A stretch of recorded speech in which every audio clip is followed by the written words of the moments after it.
Hello, friends. I hope you all are doing fine. The topic I thought of taking up today is something extremely serious, close to my heart, and I thought we needed to talk about it. I've appropriately called it as life meets death. जिंदगी और मौत जब मिलते हैं वो क्या होता है actually I want to talk about the death of कोई बहुत क्लोज रिलेटिव हो या आपका सगा हो, your parents, your spouse, your siblings और any one very close with whose life you have been very linked, and especially जो emotional churning उस टाइम आती है उससे कैसे डील करें. I am not going to talk about आप counsellor के पास जाइए. I am talking about those people who are medically very close to death, or they are terminally ill, or when they are very old and the doctors have already told you that they are possibly close to death and there is no point in prolonging their life. उस time हम क्या करते हैं और कैसे behave करते हैं? It could happen when you have very old parents, grandparents, terminally ill loved ones. वो फाइनल स्टेजेस पे होते हैं. उस टाइम उनकी लाइफ प्रोलॉन्ग करना ज़रूरी है कि वो जो लास्ट मोमेंट्स हैं उन्हें सेवर करना ज़रूरी है या उनको चेरिश करना ज़रूरी है. और after sound medical advice, I think when we know there is nothing more to be done, then what should be done. Actually क्या होता है, जैसे हमें लगता है किसी ने सांस लेना बंद कर दिया, चाहे वो घर पे है या बाहर है, हम एकदम बदहवास हो जाते हैं. We start running for medical help, चारों तरफ जाते हैं, डॉक्टर्स को बुला लेते हैं. It can happen at home, medical centres, और एक फ्रेंजी सी हो जाती है. भागते हैं और वो आते हैं, कोई इंजेक्शन देता है, कोई उनको पंप करता है, कोई ट्यूब्स लगा देता है. इतनी पैनिक है, इतना रश है कि we are only seeking help and not spending those last few moments. ये लाइफ और डेथ के बीच का जो कर्टन है, हम उस इम्पॉर्टेंट मोमेंट को मिस कर देते हैं. There is a lot of chaos and we don't even think कि अब हमें अपने आप को कैसे कंडक्ट करना है. हमारा माइंड ना टेक ओवर कर लेता है, ऑटो मोड में चला जाता है, एंड हमें समझ नहीं आता कि ये गोल्डन चांस है, एक ब्यूटिफुल मोमेंट है, इसको मिस नहीं करना. ये एक्सपीरियंस मुझे तब हुआ when my father passed away. I was incredibly close to him and he was my role model. And he was in terrible pain in last couple of months, and we all knew it was a matter of time. He was majorly bedridden. The inevitable was happening. The life was ebbing out of him. He was at home and I was holding his hand.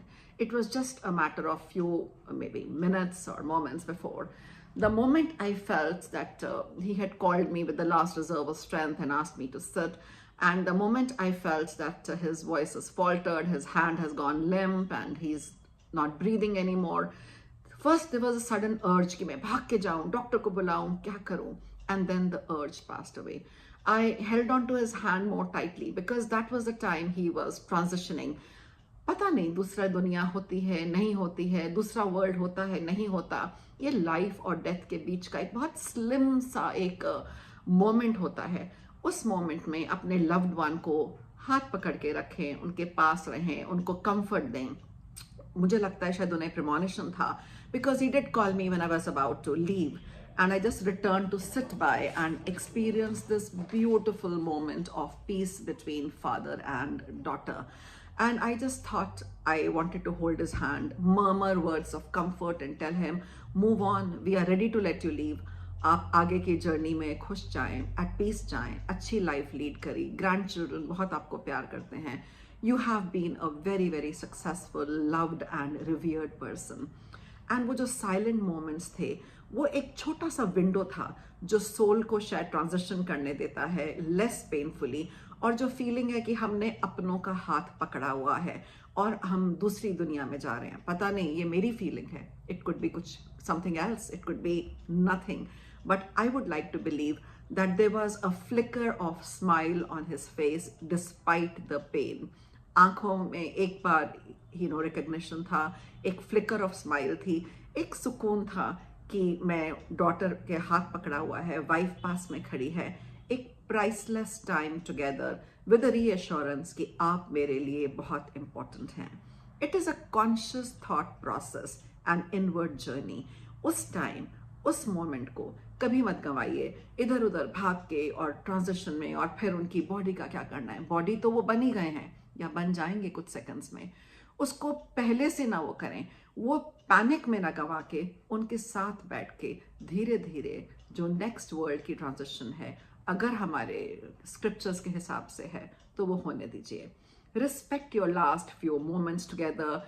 थोड़ा बात करके देखें, अगर उनसे कोई अच्छी सी बात कह सकते हैं।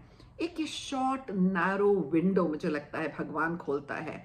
It's your only chance to glimpse their transition and be present, and इसको मत गवाइए।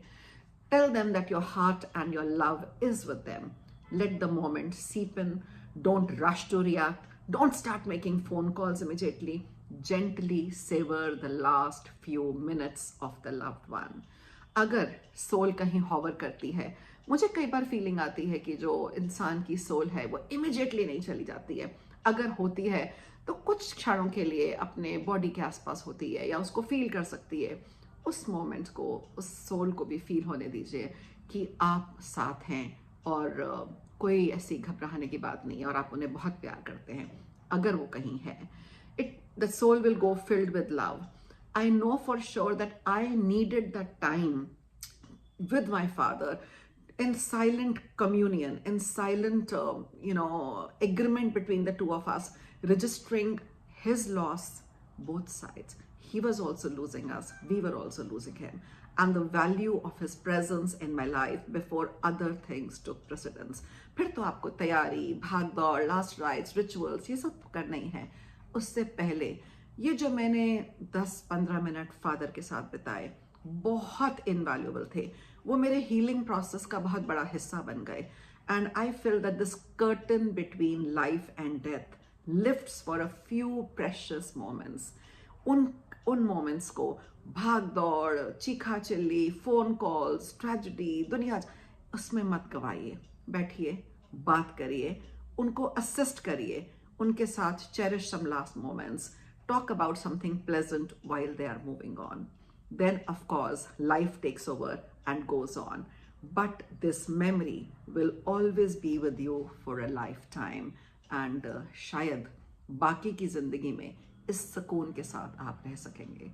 That is why my friends, my experience tells me, अगर जब ऐसी डेथ फेस कर रहे हैं तो बहुत जल्दबाजी नहीं करिए, बहुत बदहवासी ना दिखाइए, भागा दौड़ी नहीं करिए, सुकून से बैठिए, हाथ पकड़िए, उनके सिर पे हाथ रखें, कुछ अच्छी बातें कहें, कुछ प्यार से उनको विदा करें और एश्योर करें कि आप अभी भी और बाद में भी, हम हर समय उनके साथ हैं, एक प्रेशियस मेमोरी के साथ।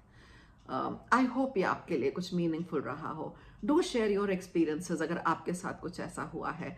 मुझे लगा कि आज इस चीज़ को 10 साल हो गए हैं, पर मैं फिर भी आप लोगों के साथ शेयर करना चाहती थी और आज भी वो चीज़ मुझे बहुत सुकून देती है। Have a good day all of you and take care.